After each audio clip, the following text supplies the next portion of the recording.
say I give you all $1,000 cash right now and told you that you needed to spend it or get rid of it by the end of the day.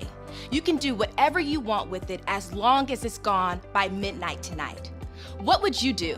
I bet everyone in this room has different ideas of how you spend that money.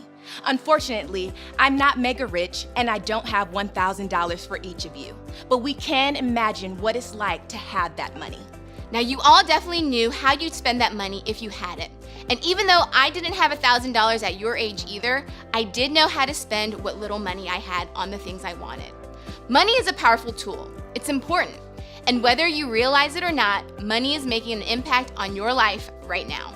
And you might ask, how? Well, I think for most middle schoolers, money impacts your life in one of two ways.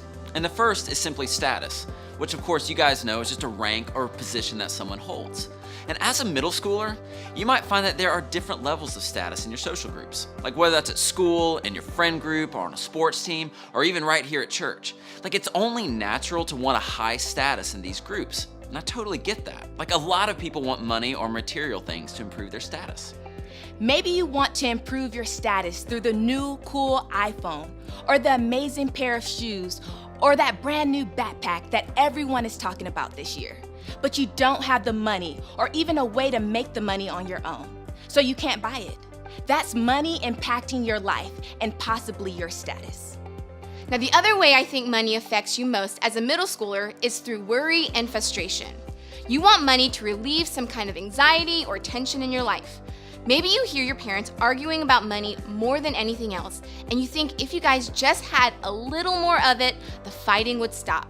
Or maybe you want to go on the next field trip at your school, attend that camp everyone is talking about, or try out for a team, but you know your family can't afford it.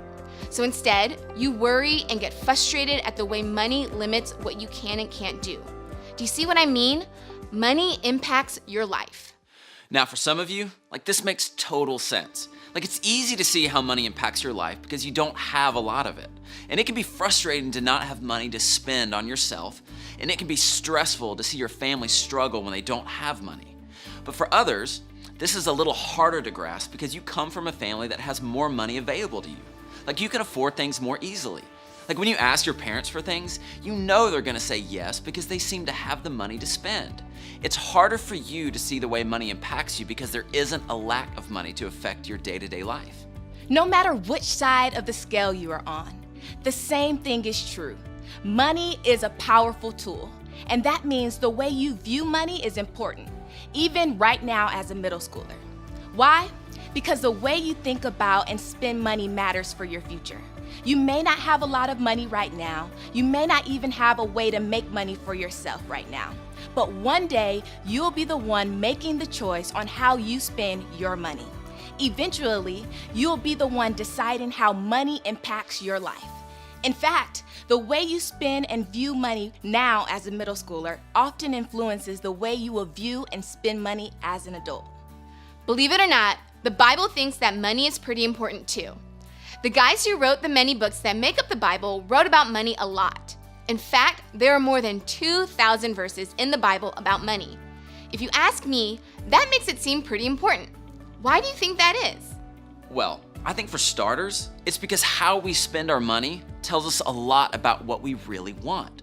It shows us what's really important to us. So to try to help us understand where our own hearts land when it comes to money, let's take a look at one of the most well-known and often misunderstood verses in the entire Bible about money. Here's what it says. Remember this, whoever sows sparingly will also reap sparingly, and whoever sows generously will also reap generously. Now, before you get too caught up wondering what words like reap and sow mean, let me help you out.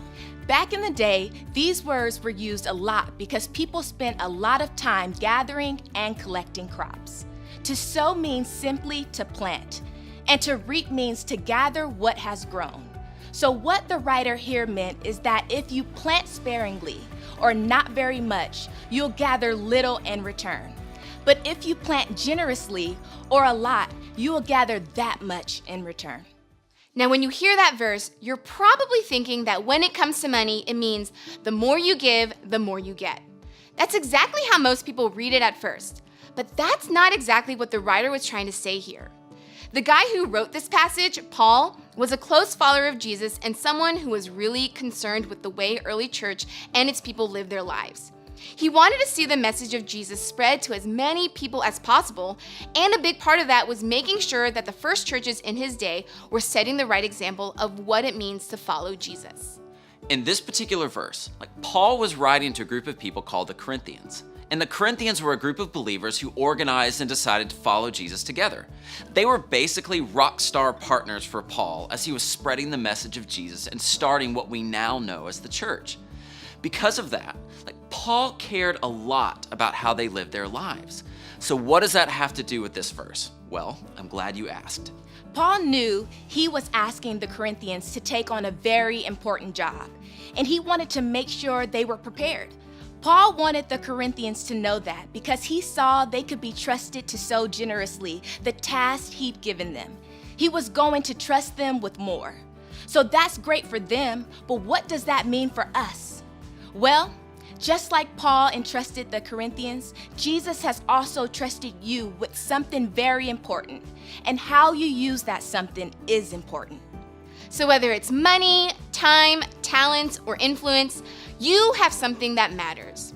And what Paul wanted us to know is what we do with our something matters. If we use it sparingly, we'll get little in return. But if we use it wisely, God will trust us with more and more along the way. Make sense?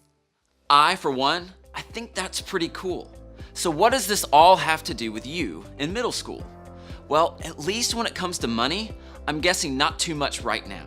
If you get an allowance or make some money babysitting or doing a little work here and there, then you could start thinking about how you will use the money that's been entrusted to you. It's never too soon to do that. But most middle schoolers don't have enough funds yet to really consider the way they are reaping or using what's entrusted to them. But the reality for all of you is this: you have something that matters.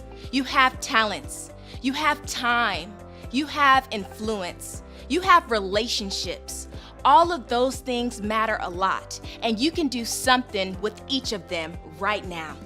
So maybe the best place to start is by simply asking yourself these questions. What has God given me? What talents or gifts do I have? What skills can I use? What resources can I give? Start by identifying what God has entrusted you with. Then recognize its value and consider how you can use it well or generously. When you learn to do this right now, to see value in what God has given you, you'll be in a much better place as you grow older and have more responsibility and maybe even more money. Recognize now that you have something that matters and ask God to help you use it wisely.